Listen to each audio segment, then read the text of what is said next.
हम भी दरिया हैं, हमें अपना हुनर मालूम है।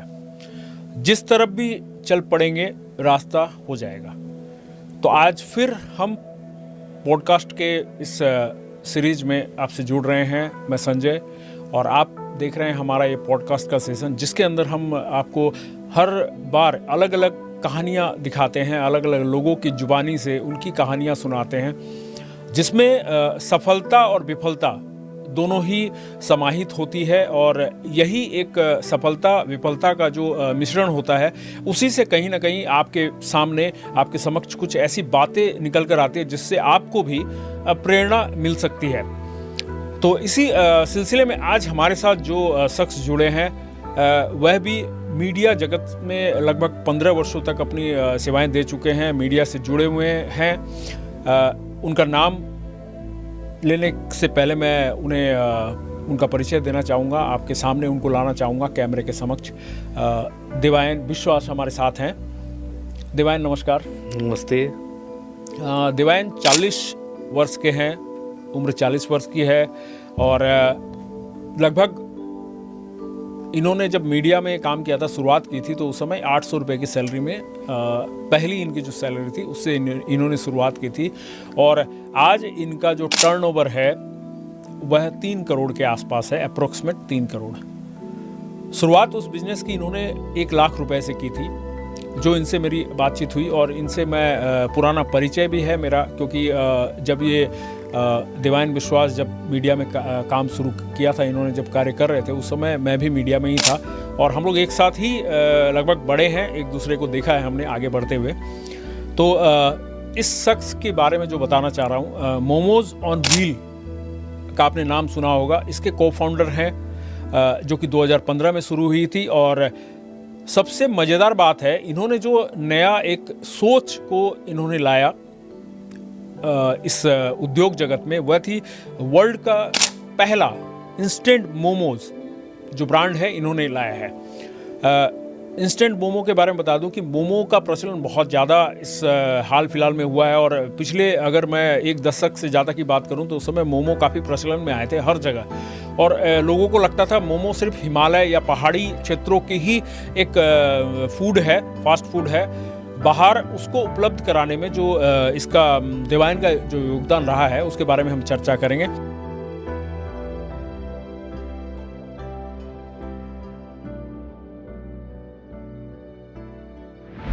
तो अब हम शुरू करते हैं देवायन से बातचीत करने का सिलसिला। देवायन, आपके बारे में जो बातें मैंने रखी, उतना तो मैं जानता था। अब इसके आगे का जो सफ़र था, उस दौर में मैं आपके साथ नहीं था। हम लोग थे जब लगभग 15 साल पहले जब मीडिया में तुमने शुरुआत की थी, एक साथ तुम एंकर भी थे, न्यूज़ रीडर के रूप में भी तुम आए थे। हमने देखा, हम लोगों के आपसी काफ़ी दिनों तक बातचीत हुई।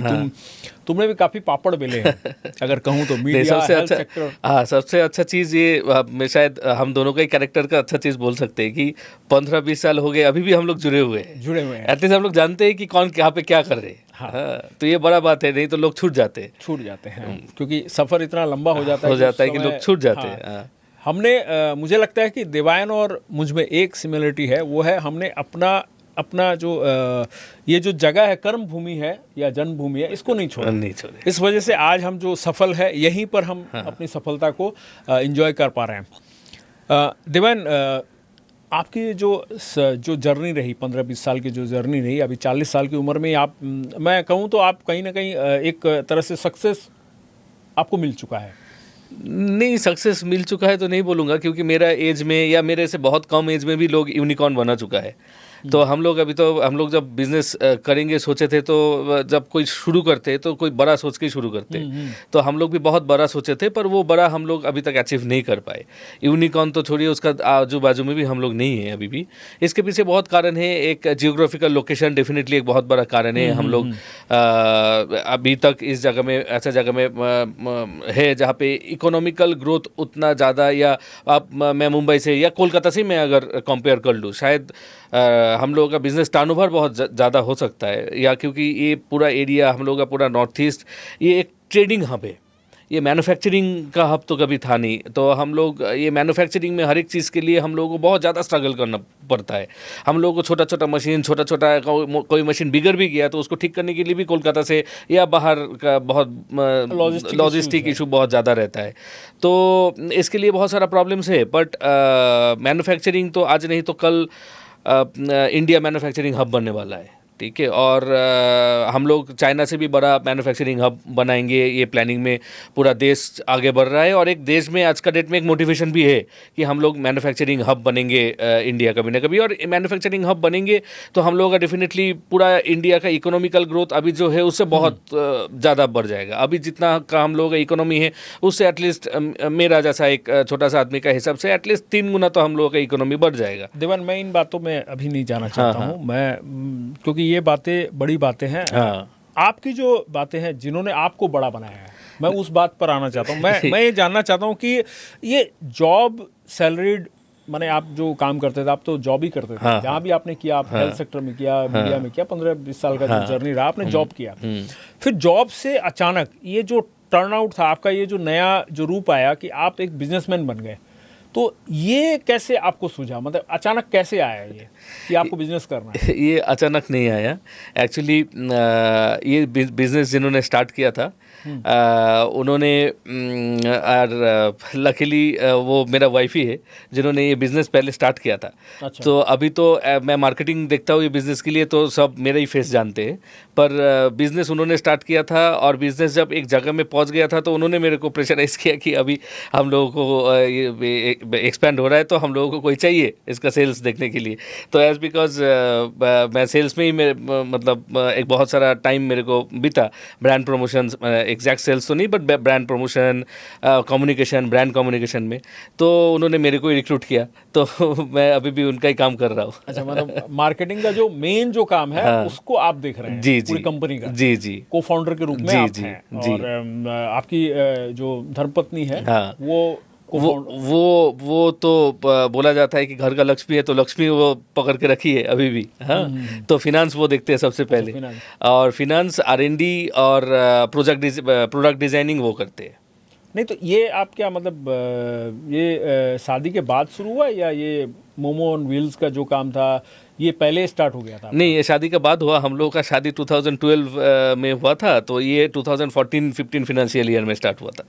तो मतलब कहीं ना कहीं मोटिवेट करने वाले आपकी पत्नी थी कि आप जॉब छोड़ के ये कर। हाँ, नहीं तो शायद अभी तक मैं जॉब ही करता, शायद अभी तक शायद जॉब ही करता। ये जो इंस्टेंट मोमो वाला जो आपने तरीका निकाला था, ये कैसे सोचा है आपके दिमाग में? कैसे, मतलब प्रैक्टिकली कैसे सोचा? देखिए, इसके पीछे एक बहुत बड़ा रिसर्च है और ये एक दिन में नहीं हुआ। इसके लिए हम लोगों को बहुत डाउन्स देखना पड़ा, अप्स नहीं, बहुत सारा डाउन्स देखना पड़ा। हम लोगों को बहुत स्ट्रगल करना पड़ा, क्योंकि मैंने आपको पहले ही बोला कि यहाँ पे वो रिसोर्सेज नहीं है कि जहाँ पे आप कोई एडवाइज़र इजीली आपको मिल जाए, या आपको कोई मशीन, कोई मैन पावर, कोई भी चीज़ के ऊपर, छोटा छोटा चीज़ के ऊपर भी हम लोगों को डिपेंड करना पड़ता है बहुत ज़्यादा, क्योंकि यहाँ पे वो इकोसिस्टम ही डेवलप नहीं है अभी तक हम लोगों का। उस मैन्युफैक्चरिंग का मैं बात कर रहा हूँ। तो हम लोगों को ये हम लोग प्लान किया कि उस टाइम में न्यूज़पेपर में एवरी टाइम आता था कि ये चाय बागान बंद हो गया, वो चाय बागान का बुरा हालत है, वो चाय बागान बोनस नहीं दे पा रहा है, वो चाय बागान शट डाउन हो गया। तो हम लोग सोचते थे कि एक ऐसा पैरेलल इकोनॉमी कुछ हम लोग क्रिएट करें जहाँ से ये चाय बागान जो बंद हो रहा है, इसका जो इतना सारा लोग है जो चाय बागान के बाहर भी एक दुनिया है वो जानता नहीं है। तो और ये लोग क्या होता था उस टाइम में, आपको भी याद होगा, आप भी न्यूज़ बहुत किए थे, तो यहाँ से बहुत लोग बाहर चले जाते थे। ह्यूमन एक्सपोर्ट बहुत ज़्यादा होता है और ह्यूमन एक्सपोर्ट के साथ एक्सप्लॉयटेशन भी आ जाता था। हाँ, तो एक्सप्लॉयटेशन का जब न्यूज़ आता था हम लोगों को, या हम लोग बाहर जाते थे तो जैसे दिल्ली में हम लोग एक बार घूमने गए तो वहाँ पे कोई मेरे को रिक्वेस्ट किया, अरे आपका वहाँ से तो मतलब घर का काम करने वाला किसी को भेज दीजिए। हाँ, तो हम लोगों को चाहिए। तो मुझे लगा कि हम लोग इतना छोटे लोग, नॉर्थ ईस्ट तो नहीं है कि घर का काम करने वाले लोग इधर से जाएगा। तो ये एक्सपोर्ट बंद करने के लिए हम लोगों ने सोचा था कि पैरेलल इकोनॉमी कुछ बनाए जहाँ पे यहाँ का लोगों को हम लोग इधर ही एक काम का वो सुविधा दे पाए कि इन लोगों को बाहर जाना ना पड़े, क्योंकि ना हम यहाँ का लोगों को ना लैंग्वेज आता है, ना बड़ा शहर कैसा चीज़ है वो देखा भी नहीं। चाय बागान का बाहर, हाँ, मैं चाय बागान का बात कर रहा हूँ। चाय बागान का बाहर में जो एक अलग दुनिया है, चाय बागान का लोग जानता ही नहीं था। ठीक है, अभी तो मोबाइल ज़माना, सबका एक एजुकेशन आ गया है, तो चलो अभी थोड़ा सा फास्ट फॉरवर्ड हो गए, पर मैं बात कर रहा हूँ 2014, उस टाइम में उस समय इतना फास्ट नहीं था। तो हम लोगों ने सोचा था कि एक पैरेलल इकोनॉमी बनाया जाए, और चाइनीज़ लोगों ने अपना, और फ्रेंच लोगों ने जैसे अपना खाना को पास्ता हो गया, नूडल्स हो गया, पूरा दुनिया में उन्होंने फेमस किया है। इवन आवर साउथ इंडियन लोगों ने भी डोसा को पूरा दुनिया में आज का डेट में फेमस है। आप कहीं भी चला जाओ, even in Britain, even in Africa, you will get dosa in your breakfast, at least 5 star में तो आपको मिलेगा। तो हम लोग सोच रहे थे कि जो momos is such a healthy food, हालांकि यहाँ पे अभी इसको फास्ट फूड बनाया गया है, but it's not exactly a fast food, it's a very healthy food. आप स्टीम में बनता है, जिसमें सारा मिनरल, विटामिन, प्रोटीन सारा कुछ मिलता है इसमें, ठीक है। नूडल्स में क्या है, जो मैदा है और कुछ नहीं है, फ्लेवर है और मैदा है। पर एक मोमोज आप खाएंगे तो उसमें आपको वेजिटेबल्स भी आ रहा है, उसमें प्रोटीन भी मिल रहा है, उसमें आप मैदा अवॉइड करना चाहते हो तो आटा का भी बन सकता है वो, ठीक है। तो इज़ वेरी हेल्दी, वो स्टीम से बन रहा है, कोई फ्राइड नहीं है। इसके साथ भी कॉम्प्लीमेंट करने के लिए कोई मेयोनीज जैसा कुछ चीज़ चाहिए नहीं आपको, तो it's a very healthy product. तो हम लोग सोचे हैं कि इसको, हम लोग का कंपनी का विजन भी यही है कि ये मोमोज को हम लोग वो नूडल्स का जगह में लेके जाएंगे, एक इंटरनेशनल फूड का जगह में लेके जाएंगे। तो इसी के साथ काम कर रहे हैं हम लोग। अभी देखते हैं कब तक 40 तो पहुंच गए अभी, और कितना टाइम लगेगा। विजन क्या है? विजन है कि जैसे डोसा आज एक ग्लोबल फूड माना जाता है, पिज्ज़ा इज ग्लोबल फूड माना जाता है, नूडल्स एक ग्लोबल फूड माना जाता है, तो मोमोज को भी हम लोग का यहाँ का दार्जिलिंग का जो ऑथेंटिक मोमोज है, ओरिजिनल मोमोज है, इसको भी एक ग्लोबल फूड का जगह में हम लोग लेके जाना चाहते हैं। लेके जाना चाहते हैं आप। आपका जो ये प्रोडक्शन है, ये कहाँ होता है अभी? ये सिलीगुड़ी में होता है, हम लोग का फापरी में हम लोग का प्रोडक्शन यूनिट है। अच्छा, यहीं से सब जगह जी जी, यहीं पे। दर्शकों, मैं आपको बता देना चाहता हूँ कि फिलहाल दिव्यांग विश्वास का जो मोमो ऑन व्हील्स जो है, और इंस्टेंट मोमो का जो इन्होंने जो काम शुरू किया है, वह पूरे भारतवर्ष में साउथ को छोड़कर बाकी पूरे भारतवर्ष में हर जगह अवेलेबल है, और ये यहीं से इसको सप्लाई कर रहे हैं। तो ये टिकता कैसे है? ये जो इंस्टेंट मोमो है, ये तो आप बनाकर यहाँ से देते हैं, उसको खाली जाकर स्टीम करना होता है। तो ये कितने दिन का इसका लाइफ होता है? इसका लाइफ हम लोगों का लैब रिपोर्ट के हिसाब से 1 ईयर है। 1 ईयर? 1 ईयर। इसमें किसी भी तरह का कोई भी केमिकलाइज प्रिजर्वेटिव नहीं है। अच्छा। आप दुनिया का कोई भी लैब में इसको टेस्ट करने से भी इसमें किसी भी तरह का केमिकलाइज प्रिजर्वेटिव ऐड नहीं होता है। ये जो टेक्नोलॉजी हम लोग यूज़ करते हैं, इसको ब्लास्ट फ्रीजिंग टेक्नोलॉजी बोला जाता है। ये टेक्नोलॉजी का सबसे सबसे ब्यूटीफुल चीज़ यही है, और ये इंटरनेशनली एक्लेम टेक्नोलॉजी है फूड इंडस्ट्री में, जिसमें कोई भी फूड का न्यूट्रिशन वैल्यू मेंटेन करके, उसका टेस्ट मेंटेन करके, उसका सेल्फ लाइफ बढ़ाया जा सकता है, ठीक है। तो हम लोग वही सेम टेक्नोलॉजी यहाँ पे लाए हैं, और ये टेक्नोलॉजी हम लोगों का गिने चुने हम लोग और कुछ गवर्नमेंट संस्था छोड़ के नॉर्थ ईस्ट में, पूरा नॉर्थ ईस्ट में और किसी के पास ये टेक्नोलॉजी नहीं है। तो ये टेक्नोलॉजी हम लोग ही यूज़ करते हैं यहाँ पे। पर अगर आप बोलोगे कि एक साल तक कैसे रहता है, ये टेक्नोलॉजी को मैं थोड़ा अगर विस्तारित रूप में आपको बोलूँगा, अगर आपका इंटरेस्ट है या दर्शकों का इंटरेस्ट है, ये जैसे हम लोग साइंस फिक्शन मूवी पढ़ते थे कि एक बच्चा सोया और 200 साल बाद वो नींद खोला तो फ्यूचर में पहुंच गए, ऐसा ही है। ये टेक्नोलॉजी क्या करते हैं कि कोई भी खाना हम लोग जो पकाते हैं घर में भी कहीं पे भी, तो उसका एक गोल्डन टाइम होता है कि वो गोल्डन टाइम में वो खाना अगर हम लोग कंज्यूम कर लेंगे तो उसमें कोई बैक्टीरिया ग्रो नहीं करेगा, और गोल्डन टाइम के बाद उसमें बैक्टीरिया ग्रो करने का चांसेस रहता है। तो ये टेक्नोलॉजी क्या करता है कि हम लोग वो गोल्डन टाइम में, वो गोल्डन टाइम आधा घंटा 45 मिनट्स के बीच में होता है, तो आधा घंटा में हम लोग वो प्रोडक्ट मैन्युफैक्चरिंग करके उसको ब्लास्ट फ्रीजिंग टेक्नोलॉजी में हम लोग को रखना पड़ता है। और वहाँ पे एक ब्लास्ट फ्रीजिंग, मतलब वहाँ पे एक फ्रीज का या एक टेम्परेचर का ब्लास्ट होता है, जो बहुत कम टाइम में प्रोडक्ट का टेम्परेचर बहुत नीचे लेके आ जाता है। ये 2 काम करता है। एक है, पहले वो प्रोडक्ट को डिहाइड्रेट करते हैं। जैसे आपको पता है कि कोई भी बैक्टीरिया को मतलब उसको कल्टिवेट करने के लिए कोई मीडिया चाहिए होता है, जैसे लिक्विड मीडियम चाहिए होता है।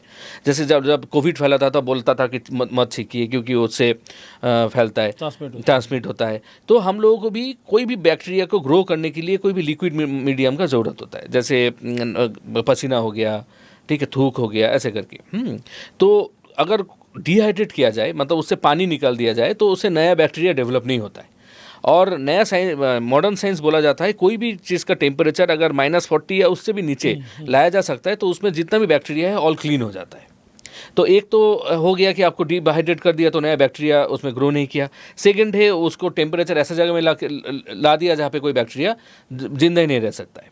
पर best part of this technology is कि उसमें न्यूट्रिशन वैल्यू सारा इंटैक्ट रहता है, सारा इंटैक्ट रहता है। दिवान, आपसे जो बातचीत हो रही है उस चीज़ में मुझे लगा कि बात जब मोमो की होती है तो मोमो आप खाते हैं खुद? हाँ हाँ, डेफिनेटली। हाँ हाँ, कौन सा मोमो खाते हैं? हम तो सारे मोमो खाते हैं, हालांकि हम लोग का 22 डिफरेंट वेराइटीज़ है। अच्छा, टेस्ट करना पड़ता है? हाँ हाँ, एकदम एवरीडे। तो देखिए मेरे को देखने से भी लगता होगा, देखने से लगता होगा कि खाते मोमो खाने वाले आते हाँ। हैं। सफलता तो हर लोग देखते हैं। सफलता के बाद आपका जो फेस होता है वो फेस वैल्यू बन जाता है, आप एक ब्रांड के रूप में कन्वर्ट हो जाते हो। जैसे अभी भी जो लोग जानते हैं मोमो एंड व्हील्स के बारे में, वो जानते हैं देवान विश्वास को, जानते हैं आपकी पत्नी को भी जानते हैं जी। मगर ये जो यहाँ तक जो आप पहुँचे हैं, इसके बीच में कहीं ना कहीं तो गिरना पड़ा होगा आपको। नहीं, कहीं ना कहीं नहीं। हम लोगों को कितनी बार जिंदगी का शायद अभी भी गिरता हो, सुबह उठ के गिरने का डर सबसे पहले रहता है। बड़ा टर्न आउट हुआ था आपकी लाइफ में कि आपने स्टार्ट किया और उसके बाद ऐसा कोई बीच में दौर आया था जो आपको लगा अब ये मुझे बंद करना पड़ेगा? कोविड का टाइम हम लोग के लिए बहुत टफ सिचुएशन था, क्योंकि कोविड के पहले हम लोग सिर्फ कमर्शियल किचन्स को ही कैटर करते थे। जितना कमर्शियल किचन मतलब आपका होटल, रेस्टोरेंट, कैंटीन का जितने भी किचन हो गया, क्योंकि वो डायरेक्ट कंज्यूमर के पास नहीं जा रहा, डायरेक्ट कंज्यूमर के पास हम लोग नहीं जाते थे, हम लोग नहीं जाते थे। ठीक है, तो हम लोग का वहाँ से, क्योंकि हम लोग स्टार्ट ही किए थे, हम लोग का मतलब एक बैड लक ऐसा था कि जैसे 14 में हम लोग स्टार्ट किए, तो 14 से हम लोग 14 में व्हील्स में स्टार्ट किए। हम लोग का छोटा छोटा कार्ट्स हुआ करते थे, पूरा जगह में थे, लोग जानते थे हम लोगों को, तो मोमोज ऑन व्हील्स नाम वहाँ से आए। उसके बाद 16 से हम लोग वो प्लान किया कि कुछ ऐसा टेक्नोलॉजी डेवलप करते जहाँ पे हम लोग एक ही किचन से पूरा इंडिया हम लोग कैटर कर पाए, सो दैट हम लोग उसका टेस्ट, उसका क्वालिटी मेंटेन कर सके राउंड द ईयर, पूरा साल तक। तो हम लोगों ने वो रिसर्च करते करते हम लोगों का 2017-18 हम लोग आ गया। तो 17-18 के बाद हम लोग जब फिर से नया तरीका से इन्वेस्ट किए, तो उस टाइम में काफ़ी ज़्यादा इन्वेस्ट किए थे हम लोगों ने, अपना फैक्ट्री और सारा मशीन, R&D सारा कुछ करते करते। तो 20 आते आते लॉकडाउन हो गया। मतलब हम लोगों का first batch of product market में आया नहीं, उसके पहले लॉकडाउन हो गया। तो लॉकडाउन के बाद एक बहुत बड़ा लॉकडाउन चला। हम लोगों ने सोचा था कि ये तो 2-3 महीना में ठीक हो जाएगा, पर हुआ नहीं, साल भर लॉकडाउन चला। तो एक साल बाद पूरा सिस्टम को फिर से रीबिल्ड करना, पूरा टीम जो टूट गया था लॉकडाउन के टाइम में, फिर से रीबिल्ड करना, मार्केट फिर से रीबिल्ड करना, बहुत सारे लोग बिजनेस बंद कर दिए थे, फिर से नया क्लाइंट ढूंढना। तो आप लोग क्या बंद नहीं किए थे? नहीं, हमको क्या लगा कि हम बंद कर दें और आगे नहीं बढ़ सकते, ऐसा कुछ हुआ? नहीं, देखिए, तो मतलब एक एंटरप्रेन्योर का जान तो कॉकरोच जैसा होता है, वो जितना भी मारो, जब तक वो एकदम मर ना जाए तब तक वो कोशिश करता रहता है। तो हम लोग भी वैसे ही कॉकरोच ही है, तो हम लोग तो मरे नहीं। वो क्या सोच था, मैं ये जानना चाहता हूँ, वो क्या सोच थी जो कि आपको ऐसा लगा कि उसके बाद नहीं आपको करना है? सोच क्या आया ऐसा? एक जगह में जाके लॉस तो बहुत हुआ होगा। लॉस तो हम लोग तो मतलब वो लॉस शायद अभी भी हम लोगों को पीछा कर रहा है। लॉस से भी बड़ा बात है वो टाइम वेस्ट, टाइम लॉस, क्योंकि हम लोगों का सबका उम्र बढ़ रहा है। अभी आप देखिए नेशनली बहुत लोग हम लोग मतलब बहुत जल्दी ग्रो कर लेते हैं, स्पेशली आपका जो लोग ऑनलाइन या सॉफ्टवेयर इंडस्ट्री के साथ है, वो लोग बहुत कम मैन पावर में बहुत ज़्यादा टर्नओवर कर लेते। पर हम लोगों का देश में पॉपुलेशन ज़्यादा है, उससे भी बड़ा बात है हम लोगों का देश में अनस्किल्ड पॉपुलेशन बहुत ज़्यादा है। तो हम लोगों को, इन लोगों को भी तो कुछ करना है, तो वो मैन्युफैक्चरिंग इंडस्ट्री छोड़ के कुछ नहीं हो सकता है, वो नहीं कर सकता। तो सबसे बड़ा लॉस तो टाइम का लॉस हुआ। और सेकंड, आप जो बोले ना, जो ड्राइविंग फैक्टर किया था, जो उस टाइम में आपको जिंदा रखा था, ड्राइविंग फैक्टर नहीं था उस टाइम में। हम लोग इतना इन्वेस्ट हो गया था कि हम लोगों का बाहर जाने का कोई रास्ता ही नहीं था, तो इधर करना था नहीं तो मरना था। अच्छा, तो मरने से अच्छा, हाँ, डू और डाई वाला सिचुएशन था, तो हम लोगों ने डू किया। अच्छा, डू किया और आगे बढ़ा। कोई ऐसी गलती जो आपको लगा कि बिजनेस में दूसरों को नहीं करनी चाहिए, क्या कोई ऐसी गलती हुई आपसे? है ना, बहुत हुआ। मेजर मिस्टेक क्या? मेजर मिस्टेक, सबसे बड़ा मेजर मिस्टेक तो मेरे से, हम लोगों से ये हुआ कि एक टाइम के बाद हम लोग सीखना बंद कर देते, वो स्टॉप लर्निंग। ठीक है, जो नहीं होना चाहिए था। आपने किया था? मैंने किया था। कभी घमंड, गुरूर कभी आया? जी आया। अच्छा। और वो आने से ही आप सीखना बंद कर देते। ठीक है, आप ग्रास रूट लेवल के लोगों से दूर चले जाते। और गुरूर का भूत उतारा किसने आप? वो उतारा भगवान ने। अच्छा। वो ऐसे करके ऐसा लॉकडाउन में कुछ हम दिया। लोगों को अच्छा, गिराया। लॉकडाउन में ही वो हाँ हाँ, ऐसे करके हम लोगों को गिराया कि उसके बाद तो वो और कोई जगह नहीं है। और कोई जगह नहीं नहीं था। नहीं। लाइफ में प्रेम की कितनी अहमियत मानते हैं आप सक्सेस के पीछे? बहुत बहुत अहमियत है, क्योंकि आप कोई ड्रीम देखते हो और ऐसा बहुत ड्रीम मैं बंद मतलब होते हुए देखा है, जिसको पीछे से कोई ये बोलने वाला नहीं था कि आप करो, हम लोग हैं आपके साथ। आप जिस दिन खाना खाओगे उस दिन हम लोग भी खाएंगे, और आप जिस दिन भूखा रहेंगे उस दिन हम लोग भी रहेंगे, ये बोलने वाला लोग चाहिए। अगर हम इंडिया में और हम लोग जैसा लोग, आप जानते हो हम लोग नौकरी करने वाले लोग थे एकदम। हाँ, नौकरी करने वाला लोग थे। तो नौकरी करने से आगे आके आज हम लोग सैलरी देते हैं, ठीक है, तो सैलरी का प्लानिंग लेते, सैलरी का टेंशन लेते। तो सैलरी का टेंशन लेने वाला फैमिली से मैं कभी नहीं था। तो मेरा फैमिली एकदम, हम लोग मतलब नौकरी करने वाले लोग हैं। हाँ, तो और नौकरी किया, वो सैलरी आया, और वो पर मतलब मैं बोला कि लकीली अनलकीली मेरा शादी ऐसा कम्युनिटी या ऐसा लेडी से हो गया जो एंटरप्राइजिंग है। युवा उद्यमी टाइप के। हाँ, तो वो उद्योग करना है उसको। जी, वो टिबेटन बुद्धिस्ट लोग हैं, तो दे आर इनटू बिजनेस, ठीक है। तो उन्होंने ही हम मेरे को सिखाया, मैंने सीखा, मेरे को बहुत कुछ सीखा, मैं सीखना पड़ा, ठीक। मैं क्योंकि मैं तो ऐसा कोई फॉर्मली बिजनेस MBA करके या वो पढ़ने का टाइम मतलब लक मेरे को नहीं था, मैंने वो नहीं था, मेरे को चांस नहीं मिला ज़िंदगी में। पर मेरे को उसके बाद लगा कि आप अगर बिज़नेस में आगे बढ़ना चाहते हो तो सीखते रहना बहुत ज़रूरी है। क्योंकि अभी भी हम लोग जैसे अभी हम लोग डायरेक्ट B2C करना चाहते हैं, तो हम लोगों का अभी का नया जो सॉफ्टवेयर आया हुआ है, नया जो बिलिंग सिस्टम आया हुआ है, नया जो ऑनलाइन डिलीवरी सिस्टम आया हुआ है, ये सारा चीज़ को अगर मैं ना सीखूँ, या कोई भी एंटरप्रेन्योर, कोई भी बिजनेसमैन ना सीखे, तो वो ग्रो नहीं कर सकता है आज के डेट में। अच्छा, आप तो जैसे पहले सेक्टर आपका अलग था जी। तो नॉर्मली क्या होता है, एक सेक्टर में 10-15 साल रहने के बाद में निकलना बड़ा टफ हो जाता है। और दूसरा है कि लोग बोलते हैं ना यार, जीरो से शुरू करना पड़ेगा। तो वो एक जो डर है आदमी के अंदर में, वो आपको क्या लगता है कितना हद तक मतलब सही है वो डर? आप अगर आप सेक्टर चेंज करते हो, लाइक आप मीडिया फील्ड में हो, तो मीडिया फील्ड में जैसे मैं भी था, मैं लगातार ही हूँ, तो मीडिया फील्ड में रहने के बाद में लोगों में एक अलग सा वो एक भावना आ जाती है, एक अलग सा मैं बोलूँ एक प्राउड आ जाता है कि मैं मीडिया से हूँ, मतलब थोड़ा अलग हो जाता है इंसान। वहाँ से फिर एक ट्रेडिंग या मैन्युफैक्चरिंग लाइन के अंदर में आना और खुद को वहाँ बांध के रखना, आपको क्या लगता है ये हर आदमी के लिए कैसे संभव हो सकता है? कैसे शुरू? तो देखिए, स्टार्टअप मतलब शुरू करना कोई भी चीज़ टफ है। एक बार शुरू करना मतलब उसमें टाइम लगता है, रिसर्च लगता है, एजुकेशन लगता है, सब कुछ नया से शुरू करना वो टफ है। पर एक बार शुरू हो गया और आपका कंपेनियन, आपका टीम अगर आप ठीक ठाक बना लिए, तो वो एक ड्राइविंग फैक्टर रहता है जो आपको हेल्प करता रहता है। पर मैं ये बोलना चाहता हूँ, और मैं ये बिज़नेस सीखा भी हूँ, कि आपका अगर कोई दूसरा बैकग्राउंड से आप आए हो, वो हेल्प करता है, हेल्प करता मतलब मीडिया का जो नॉलेज सब आपको काम किया सिर्फ मीडिया नहीं, मैं मीडिया के बाद मैं हेल्थ में भी काम किया हूँ। पर ये सारा मेरे को बहुत हेल्प किया, क्योंकि मीडिया में हम लोग रोज़ नया लोगों से मिलते। हाँ, तो वो नए लोगों से मिलना और उनसे बात करने का जो डर होता है, हाँ, वो डर निकल जाता है, वो प्रिपेयर कर देता है, प्रिपेयर रखना पड़ता है। जी, जैसे मैं आज देवान के साथ बैठा हूँ, हाँ, किसी तो और थोड़ा सा रिसर्च आपने भी किया है, तो वो रिसर्च करना, वो जो पढ़ना, वो जो सीखने का जो एक हैबिट है, वो आज तक मेरे में रह गया है, ठीक है। कोई भी चीज़ को एक दूसरा एंगल से देखना, अच्छा ये ऐसा हुआ है तो ऐसा भी ऐसा क्यों नहीं हुआ है, तो ये ऐसा करके देखने का जो नज़रिया है, तो मेरे को बिज़नेस में हेल्प करता है। उसके बाद हेल्थ केयर में जब आया, तो वहाँ पे भी मेरे को बहुत कुछ सीखने को मिला, लोगों से, डॉक्टर से, या कोई बीमार आदमी से डील करना, कोई ब्रांड को एस्टेब्लिश करना, मैंने वहाँ से सीखा है, ठीक है। तो वो भी मेरे को बहुत हेल्प किया, तो मुझे लगता है कि हेल्प करता है। दोस्तों के बारे में आपका क्या ख्याल है? अपनी लाइफ में अगर दोस्त का आपकी क्या अहमियत है? नहीं, बहुत अहमियत है आपका दोस्त।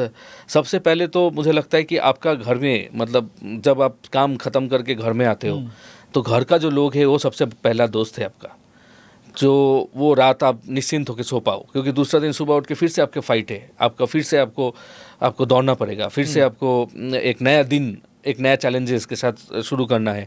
तो वो रात आप ठीक ठाक घर में सो, तो ये कोई अच्छा दोस्त आपको गिफ्ट दे सकता है। तो मुझे लगता है this gift from the family कि आप घर में आया, यू आर वेल फेड, आपके लिए अच्छा खाना प्रिपेयर्ड है, आपके लिए सोने के लिए अच्छा जगह प्रिपेयर्ड है, जहाँ पे आप एक आराम से सो सकते हो, so that you can start your morning उतना एनर्जी के साथ।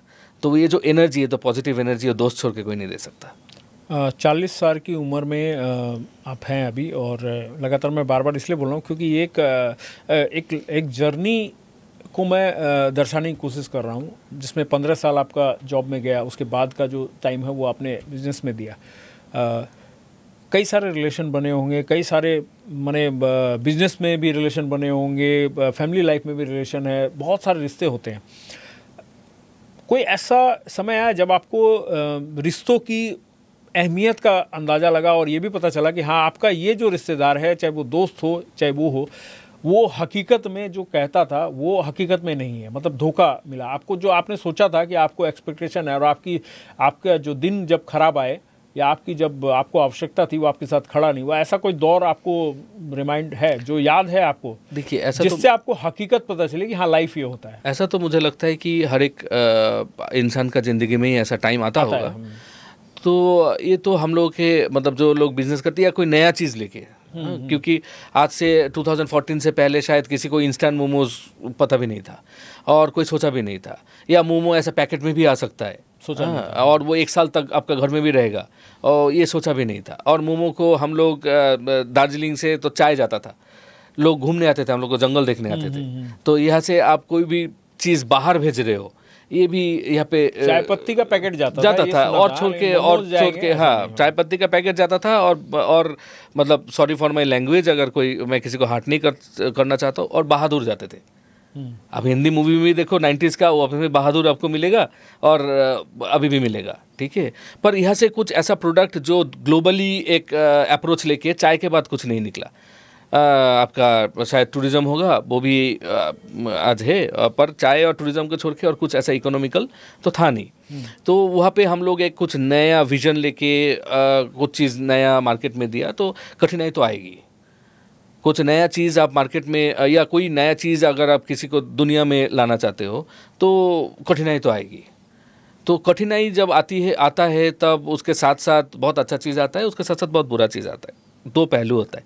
तो बुरा चीज़ में आपको, और मैं बोलूँगा अच्छा चीज़ में आपको ये समझ में आता है कि आपका सच्ची में दोस्त कौन है जो आपके लिए रात में मतलब उसका नींद टूटता है। एक अच्छा दोस्त वो है जो आप भी कोई किसी का अच्छा दोस्त तब बन सकते हो जब उसका चिंता में आपको रात में एक बार नींद टूट जाए। नहीं, अब अगर शॉर्ट में बोलूं तो रिश्तों पे भरोसा है। हाँ, डेफिनेटली रिश्तों, मतलब उस लेवल का अभी तक झटका आपको लगा? नहीं, देखिए, झटका आपको जो लोग देते हैं तो आपका रिश्ता नहीं है। और जो लोग ऐसा नहीं, मैं ऐसा मानता हूँ कि कोई रिश्ता जैसे आपको जन्म से मिलता है, आपका माँ पापा डैडी और उनका रिलेटिव सारा आपको जन्म से मिलता है, और कुछ रिश्ता जो आप बनाते हो, तो जन्म से जो मिला हुआ रिश्ता और कुछ रिश्ता जो आप बनाते हो, तो दोनों में बहुत डिफरेंस है। अगर आपका कठिनाई कुछ टाइम आएगा तो वो रिश्ता मतलब वो उसका जो वो कितना जला है आपके साथ वो समझ में आता है। और वो अगर आपको उस टाइम में भी भरोसा किया, हम लोगों का आज का डेट में सबसे बड़ा प्रॉब्लम क्या है, हम लोग बहुत कम टाइम में जजमेंटल हो जाते हैं। हम लोग यूज़ एंड थ्रो का ज़्यादा भरोसा करते होंगे, यूज़ एंड थ्रो पेन। हम लोग तो पहले रिफिल यूज़ करते थे, अभी तो यूज़ एंड थ्रो आ गया, सब यूज़ एंड थ्रो। तो यूज़ एंड थ्रो का ज़माना में सबसे बड़ा बात है कि लोग बहुत ज़्यादा जजमेंटल, बहुत जल्दी जजमेंटल हो जाता है। पर जो जजमेंटल नहीं है, जो आपको बोलता है नहीं ये तो हो सकता है, वो बिज़नेस में लॉस हुआ है, चलो ये तो बिज़नेस में हो सकता है, हाँ अच्छा वो मैं उससे पैसा पाता हूँ, मेरा 2 बार फ़ोन नहीं उठाया, मेरा फ़ोन नहीं उठाया, मैंने तो उससे पैसा पाता हूँ। तो ये जो जजमेंटल हो जाना, हो सकता है वो बेचारा बीमार है, वो मूड ऑफ है इसलिए आपका फ़ोन नहीं उठाया। वो जानते हैं कि आप फ़ोन उठाएंगे तो पैसा मांगेंगे, तो उसके पास पैसा नहीं है इसलिए आपका फ़ोन नहीं उठाया। तो ये जो जजमेंटल है ना, ये छोटा छोटा जजमेंटल अगर हम लोग करियर से, अपना कैरेक्टर से थोड़ा निकल पाए ना, तो मुझे लगता है कि ज़िंदगी ईजी है और सब हम लोग रिलेटिव लेकर चल सकते हैं। और मेरे को लास्ट ईयर 2024 में आई लॉस्ट माई फादर। तो तब मुझे पता चला कि रिलेशनशिप क्या होता है। ये बहुत इंपॉर्टेंट चीज़ है, बहुत इंपॉर्टेंट चीज़ है। हर एक रिलेशन बहुत इंपॉर्टेंट, सबसे बड़ा रिलेशन है वो, सबसे बड़ा रिलेशन। तो ये दोस्त और ये रिलेटिव्स, ये जो आपका अच्छा टाइम में होता है, आपका बुरा टाइम में होने से किसी को दिखाई नहीं देता है, तो ऐसे रिलेशन का ज़रूरत ही नहीं है हम लोगों को। हम लोगों को तो 4 जन चाहिए जो हम लोगों का बुरा टाइम में रह जाएगा। तो वो 4 जन मैंने कमाया हूँ मेरा ज़िंदगी में, मुझे लगता है। हाँ देवान, शुरुआत से ही तुम मुस्कुराते रहते हो, हमेशा तुम्हारा ये स्माइलिंग फेस रहा है। और माने यही तुम्हारी, मुझे लगता है कि सफलता का भी यही जैसे आप बोलेंगे सोर्स है। लेकिन बावजूद तुम हो तो इंसान, ह्यूमन हो, तो गुस्सा अगर आए कैसे कंट्रोल करते हो?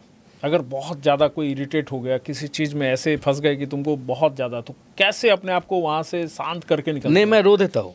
रो देता है? हाँ, मुझे लगता है कि रोना बहुत इंपॉर्टेंट चीज़ है। अच्छा, उससे तो हाँ, आप जो बोलता है ना कि मर्द को दर्द नहीं होता, वो तो अपना अमिताभ बच्चन को नहीं होता होगा, पर हम लोगों को तो होता है। हम लोगों को बहुत दर्द होता है। कोई कुछ हर्ट करता है, कोई कुछ बुरा बोल देता है, कोई कुछ वो जो हम लोगों को शायद जो नया कुछ चीज़ ग्रास रूट लेवल से उठाने की कोशिश किया है, हम लोगों को एवरी डे में सुनना पड़ता है। एवरी डे शायद हम लोग जो आज बात कर रहे हैं, वो कल आप अपना चैनल में चलाएंगे तो नीचे भी कोई शायद मेरे बारे में गलत ही लिखेगा। ठीक है, तो ये सबको सुनना पड़ता है। जॉन अब्राहम को सुनना पड़ता है, अमिताभ बच्चन को सुनना पड़ता है, मिस्टर टाटा को सुनना पड़ा। हम लोगों का देश तो ऐसा है, हम लोग का प्रधानमंत्री को सुनना पड़ता है। तो मैं तो कौन हूँ? हम लोग कोई नहीं है, we are nothing, we are no one. एक नंबर है शायद पूरा इंडिया में, हम लोग तो इतना छोटा लोग है। तो मुझे लगता है कि कोई अगर आपको दुख दे तो रो दो, बहुत रिलीफ मिलता है। और रोना, लड़का लोग मर्द का दर्द नहीं होता, ये बुरा बात है। अब रोने से मतलब रिलीफ होता है। ठीक है, तो मैं तो रो देता हूँ। मुझे बोलने में कोई शर्म नहीं है, मैं रो देता हूँ। हाँ, शायद सबके सामने नहीं रोता हूँ, पर मैं कहीं पे जाके मैं अपना टाइम में मैं रो देता हूँ। हाँ, मैं रो देता हूँ कि कैसे करके ये आदमी ऐसा बोल पाया, क्योंकि आप तो घर घर में जाके किसी को समझा नहीं पाएंगे, वो तो मुश्किल है। व्यवसाय के क्षेत्र में तो आप समझिए कहीं ना कहीं अब एक बेंच की अगर बात करूँ तो फर्स्ट बेंच पे आ गए। वहाँ पर उत्तर बंगाल में भी बहुत सारे नए उद्यमी हैं, नए स्टार्टअप है जो स्टार्ट कर रहे हैं। बहुत सारे लोग हैं ऐसा, वो भी अब हो सकता है कि नई चुनौतियों के साथ में जूझ रहे हों, नया कुछ करने की सोच रहे हों। उनके बारे में आपको कभी मौका मिला जानने का, या उनके बारे में कुछ बोलना चाहें आप, उनको अगर कोई गाइड देना चाहें आप? देखिए, हम लोगों को तो मैंने बहुत सारा प्लेटफॉर्म है जो ऐसा मौका देता है, पर हम लोग, मेरे को भी बहुत, जैसे मैं IIM में से ऐसा एक प्रोग्राम ऑर्गेनाइज किया गया था, तो वहाँ पे मैं गया था। तो वहाँ पे भी मेरे को बहुत ऐसा नया लोगों से मिलने का अपॉर्चुनिटी मिला। तो मुझे लगता है कि जो कहानी है हर एक एंटरप्रेन्योर या जो कुछ नया करना चाहता है उनका, तो ये आप सुनेंगे ना, ये बहुत इंटरेस्टिंग है। मतलब आप वहाँ से भी बहुत कुछ सीख सकते हैं। हाँ, तो पर हम लोगों का, मतलब मैं डिफेम नहीं करना चाहता हूँ, पर शायद हम लोगों का गवर्नमेंट और हम लोगों का जो सिस्टम अभी तक ये ऐसा बना नहीं कि कोई नया कुछ करना चाहता है या मैन्युफैक्चरिंग हब हम लोग बनने का जो प्लानिंग कर रहे हैं या जो भी गवर्नमेंट ऑफ इंडिया कर रहा होगा, पर उसमें ये ऐसा सिस्टम शायद बना नहीं है जो हम लोग इधर का, मतलब जो एक्सट्रीम ईस्ट है, नॉर्थ ईस्ट है, यहाँ पे जो पॉसिबिलिटीज़ है, जितना भी लोग आज सभी एजुकेटेड है, सब अच्छा कुछ करना चाहता है अपना ज़िंदगी में, तो उन लोगों को थोड़ा सा पुश करना, थोड़ा सा उन लोगों को, जैसे गिर गया जो उठता है उसको तो सभी हेल्प कर लेता है। ठीक है, एक मिस्टर बाइचुंग भूटिया अगर आज चाहेंगे तो दुनिया का सारा अच्छा जूता कंपनी उसके घर में आके खड़ा हो जाएगा उसके लिए जूता बनाने के लिए। पर वो जब खेल रहा था, वो जब सीख रहा था, वो जब स्ट्रगल कर रहा था, वो जब गिर रहा था, जो कोई बाइचुंग भूटिया के नाम नहीं जानता था, पर एक पॉसिबिलिटीज था कि ये लड़का करेगा, सिक्किम से इतना छोटा सा जगह से वर्ल्ड क्लास फुटबॉल खेलेगा, तब उसको जूता देने के लिए कोई नहीं था। स्ट्रगल टाइम पे उसका स्ट्रगल टाइम में जूता देने के लिए उसको एक अच्छा शू प्रोवाइड करने का कोई नहीं था। वो जब अचीव किया तब उनको वो मिला। पर मुझे लगता है कि अगर हम लोग कोई भी एंटरप्रेन्योर को, ये सब बैकबोन है हम लोग देश का इकोनॉमी का। आप सोचे ना, वी आर लकी दैट हम लोग इंडिया में पैदा हुए। हम लोग बांग्लादेश में, श्रीलंका में, नेपाल में पैदा होते, जहाँ पे ऐसा कुछ इकोनॉमी का स्ट्रेंथ नहीं है, मैन्युफैक्चरिंग का स्ट्रेंथ नहीं है जी, तो क्या होता हम लोग का साधारण लोगों का अवस्था। यहाँ पे हम लोगों का वर्ल्ड क्लास फ्री में वर्ल्ड क्लास हेल्थ केयर कुछ ना कुछ तो मिल रहा है ना हम लोगों को। तो मैंने हेल्थ केयर ही में था, तो मैं देखा है पूरा आधा इस साइड में घुमा है, तो वहाँ पे ऐसा नहीं है, इतना इजी नहीं है, इतना बेहतरीन क्वालिटी आपको फ्री में नहीं मिलता है। ठीक है, तो मुझे लगता है कि जो स्ट्रगल कर रहा है उस टाइम में अगर थोड़ा सा गवर्नमेंट से सपोर्ट मिल जाए, या बैंक वाला या कोई भी थोड़ा सा समझने की कोशिश करे कि ये लड़का इस महीना वो EMI नहीं दे पाया, तो क्यों नहीं दे पाया, उसका स्ट्रगल किया आया था। हो सकता है ये महीना उसका बिक्री नहीं हुआ, हो सकता है इस महीना ऐसा कोई जियोग्राफिकल प्रॉब्लम हो गया, सामान ही सप्लाई नहीं कर पाया, रॉ मटेरियल नहीं मिला, कुछ ना कुछ तो हो सकता है। आप 3 महीना आपका EMI नहीं गया तो आप NPA सब बंद हो जाएगा आपका। वंस यू आर NPA आप उसके बाद कुछ नहीं कर सकते। तो ये जो सारा स्ट्रगल है, तो अगर थोड़ा सा इसको देखा जाए, उसको EMI मत छोड़ो, पर थोड़ा सा एक टाइम, थोड़ा सा एक हैंड होल्डिंग, थोड़ा सा एक कंसल्टेंसी, आप पूरा मतलब दुनिया देखे आए हो, कोई बड़ा आदमी उसको थोड़ा सा एक सपोर्ट दे दे, एक बैंक का मैनेजर ही आके उसको थोड़ा इकोनॉमी समझने की कोशिश करे, जो 3 महीने से उसका EMI नहीं भर पा रहा है। तो मुझे लगता है कि हम लोग और भी ज़्यादा यहाँ से अच्छा बिजनेस और अच्छा कॉन्सेप्ट देखने को मिलेगा हम लोगों को।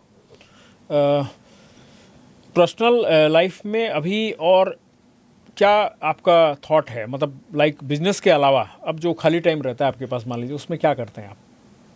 खाली टाइम तो ऐसा कुछ रहता नहीं अभी भी क्योंकि आप बोल रहे हैं कि मैं वो फर्स्ट बेंच में आ गया हूँ, फर्स्ट बेंच में तो आया नहीं, शायद लास्ट से थोड़ा सा आगे आया होगा। हाँ, थोड़ा सा आगे आए होंगे। तो और टाइम होगा। हाँ, नहीं बैठते हैं सामने से दिखता तो नहीं, अगर भी कुछ फ्री टाइम मिले तो मैं कुछ पढ़ने का कोशिश करता हूँ, अभी भी पढ़ने का हैबिट है।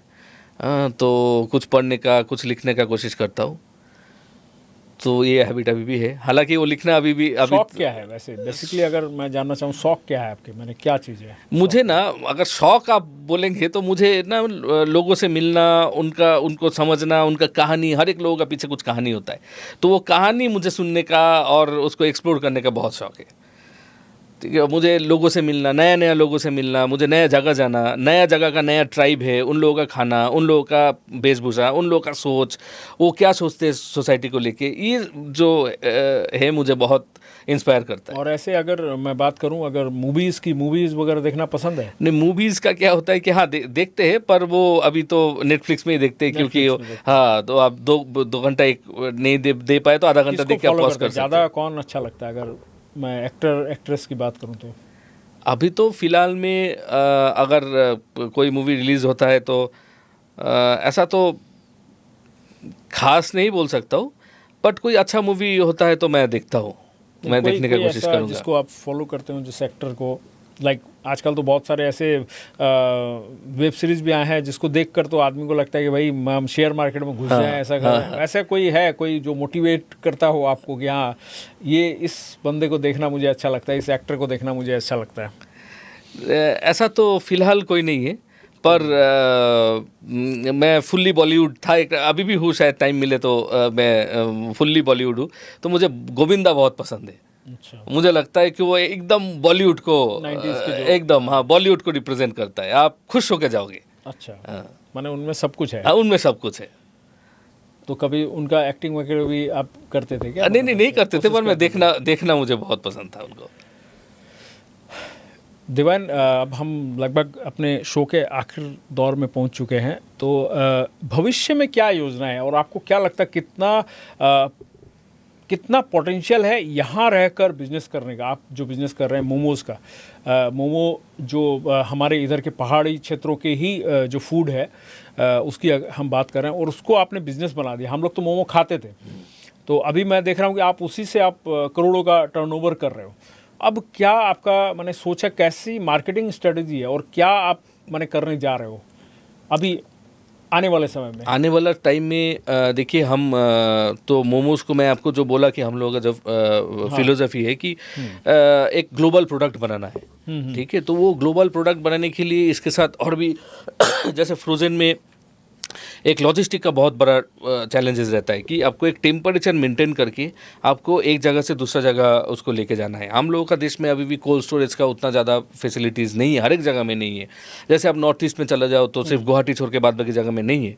तो आपका लॉजिस्टिक का जो वैन है, जो फ्रोज़न वैन होता है उसका भी उतना अवेलेबिलिटी, और जो भी अवेलेबिलिटी है वेरी हाई कॉस्ट में आता है।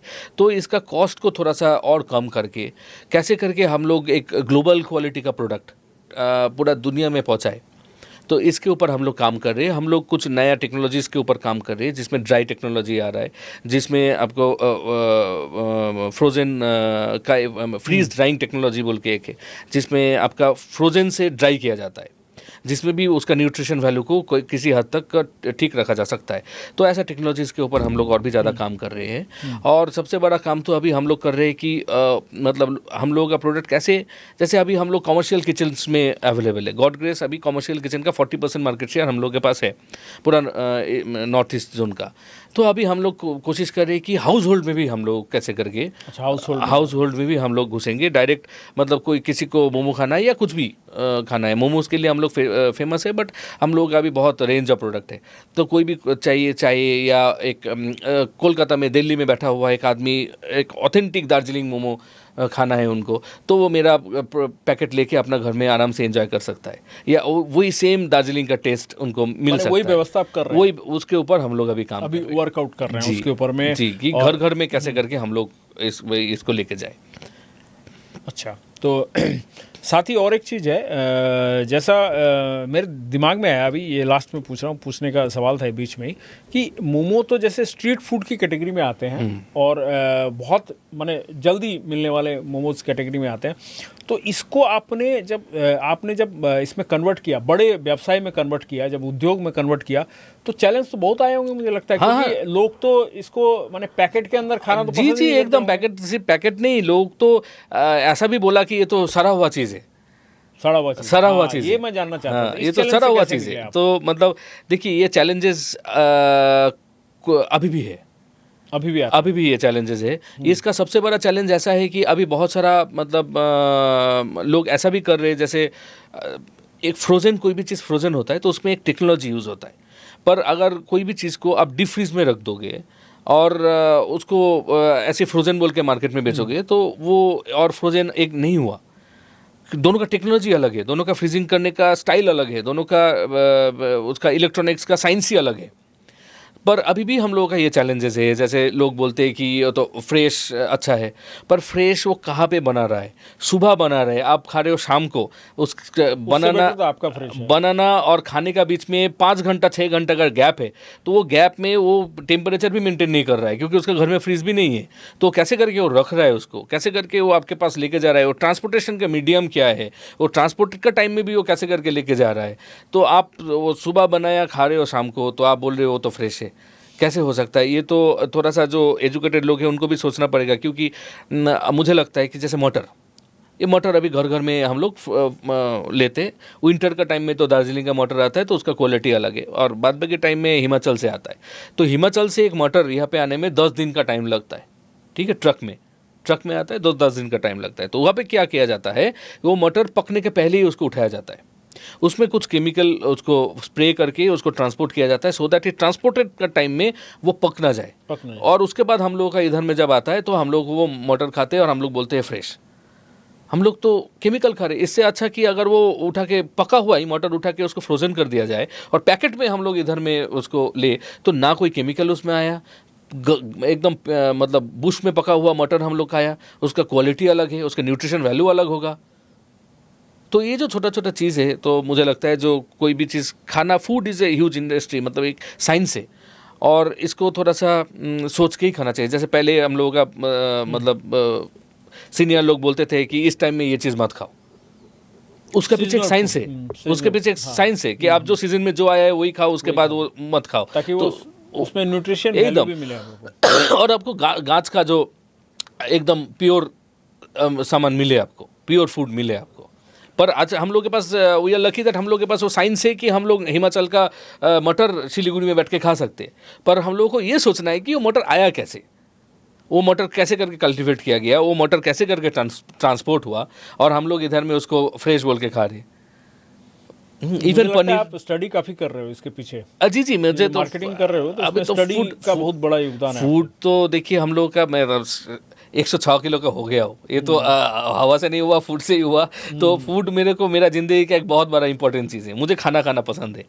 तो पर कुछ भी मैं खाता हूँ तो उसमें मैं ये सोचने की कोशिश करता हूँ कि ये कैसे करके आया, कहाँ से आया। We don't waste food. हम लोग का देश में food wastage is a huge problem. Food index में हम लोग बहुत पीछे है। इसके पीछे का कारण ही फूड वेस्टेज है हम लोग के इधर में। और वो भी मतलब रेडी फूड जो बन गया है, जो धान जो पक गया है, ऐसा फूड वेस्टेज होता है। तो ये वेस्टेज फूड हम लोग उसको बंद कर सकते हैं अगर उसको ठीक ठाक प्रोसेस कर पाए। अच्छा देवान, सफलता आपके लिए क्या है? एकदम संक्षिप्त शब्द में आप अगर कहें, सफलता को आप क्या मानते हैं? अगर आप बहुत सारा लोगों का ज़िंदगी को इन्फ्लुएंस कर रहे हो आपका काम से, सोशली, इकोनॉमिकली, फिजिकली, कैसे भी, बहुत सारा लोग अगर आपके ऊपर डिपेंडेंट है तो वो सफलता है। वही सफलता आपके लिए। जी। तो ये थे हमारे साथ देवायन विश्वास, जो कि मोमोज ऑन व्हील के को फाउंडर हैं और साथ ही एक समय में मीडिया जगत में भी रह चुके हैं। 10-15 साल का इनका अपना जॉब का अनुभव है हेल्थ सेक्टर में और कई सेक्टर्स में। वहाँ से इनका जो सफ़र शुरू हुआ, उसके बाद इन्होंने माने नौकरी से व्यवसाय में जुड़े। व्यवसाय में जुड़ने के बाद इन्होंने आज करोड़ों का टर्नओवर तक अपनी कंपनी को पहुंचाया है। मार्केटिंग स्किल के थ्रू ही पहुंचाया हो या जो भी इनकी मेहनत के थ्रू पहुंचाया हो, लेकिन आज ये जहां पर खड़े हैं वहां तक का सफ़र तय करना हर इंसान के बस की बात नहीं है। हाँ, बस की बात है जब उसमें प्रण हो और कठोर परिश्रम की क्षमता हो और साथ ही साथ कुछ नया करने की इच्छा उसके मन के अंदर हो, तभी इस जगह पे पहुंचा जा सकता है। आज ये जो काम कर रहे हैं, जैसे जो नई चीज़ लेकर आए हैं इंस्टेंट मोमो, जिस चीज़ को ये प्रमोट कर रहे हैं, आप घर में बैठकर बाहर पर भी किसी भी जगह पर, यहाँ से समझ लीजिए 12 घंटे के रास्ते में या 36 घंटे के 72 घंटे के रास्ते में बैठे हो, जहाँ भी जिस भी स्टेट में आप बैठे हो, वहाँ पर आप हमारे यहाँ के जो दार्जिलिंग स्टेट के जो मोमो है, हमारे दार्जिलिंग पहाड़ी जो मोमो है, उसको आप पैकेट में लेकर उसको वहाँ पर आप स्टीम करके आप खा सकते हो। सेम टेस्ट आपको मिल रहा है, यह इनका दावा है। तो ऐसी चीज़ों को, ऐसा नया जो सोच है, नई जो सोच को ये लेकर आ रहे हैं, उसके साथ ही इन्होंने काम का प्रयास किया। इसलिए हम आज इनको लेकर आए थे कि इन्होंने कैसे इस चीज़ को लेकर यहाँ तक पहुँचे, इतना बड़ा टर्नओवर करके, इतने लोगों के साथ 150 से ज़्यादा लोग इनके अंडर में काम कर रहे हैं। और साथ ही इनका विज़न भी है कि दार्जिलिंग जो हमारा जो उत्तर बंगाल है, उत्तर बंगाल को और हमारा जो क्षेत्र है उसको पूरे हमारा जो भारत का जो मानचित्र है उसके अंदर में कहीं ना कहीं और भी नाम हो। जैसे टी, टूरिज्म और टिम्बर, ये तीन को ही अभी तक माना जाता है। टिम्बर तो बंद हो गया है। टिम्बर तो बंद ही हो गया है। और टूरिज्म का भी आप देखो कि अभी हम लोग शायद फॉरेन का टूरिस्ट को उतना ज़्यादा हम लोग इन्फ्लुएंस नहीं कर पा रहे जितना पहले आता था। अभी शायद दूसरा जगह में जा रहा है। और दार्जिलिंग का आज आप देखो, वो तो क्वीन ऑफ हिल्स नहीं, अब hills hotel of I mean valley of hotels बोल सकता हूँ उसको। आप जहाँ पे भी देखोगे होटल्स दिखेगा आपको। हाँ, तो उसके साथ एक इकोनॉमिकल जो एक कोई भी जगह, मुझे लगता है आप इंडिया आपको क्यों देखेगा। मेरा देश मुंबई को छोड़ के, चेन्नई को छोड़ के, साउथ इंडिया को छोड़ के आपको हर एक स्कीम आपके पास क्यों देगा। अगर वो देश भी आपसे कुछ लाभ मिले, उनको यहाँ से टैक्स जनरेट हो, उनको इकोनॉमिकली कुछ ग्रोथ मिले, तो आप मांग सकते, छीन सकते हैं उनसे। ठीक है, आप दावा कर सकते हैं कि मेरे को चाहिए, ठीक है, आपको देना पड़ेगा।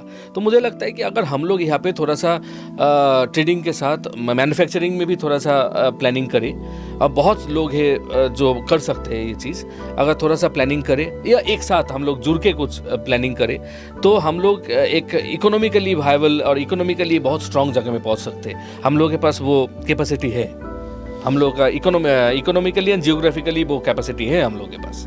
तो इस शो का जो मकसद भी है वो यही है कि हम चाहते हैं कि हमारे साथ जो मेहमान आते हैं वो आपको अपनी कहानी बताएं और अपने बारे में बताएं कि कैसे उन्होंने अपने आप को यहाँ तक, मतलब एक विफलता से सफलता तक वो पहुँचे और क्या क्या उनके साथ हुआ।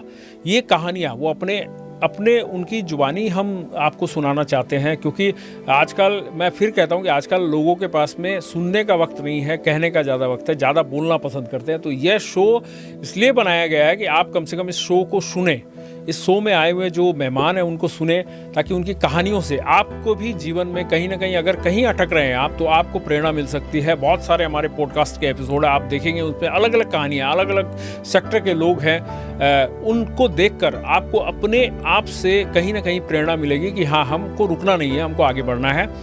तो मैं डिवाइन के लिए भी एक बात कहना चाहूँगा, कितनों की तकदीर बदलनी है तुम्हें, कितनों की तकदीर बदलनी है तुम्हें, कितनों को रास्ते पे लाना है तुम्हें। अपने हाथ की लकीरों को मत देखो, इन लकीरों से आगे जाना है तुम्हें। यही शुभकामना के साथ मैं डिवाइन इस शो को भी समाप्ति करूंगा, और तुम्हें शुभकामना रहेगी कि आगे बढ़ो, और इसी तरह हमारे सिलीगुड़ी शहर का, हमारे रीजन का नाम भी ऊंचा करते रहो, और व्यवसाय के क्षेत्र में काफ़ी तरक्की हो, जिससे कि और भी लोग तुम्हारे साथ जुड़े और लोगों को भी ये प्रेरणा मिले।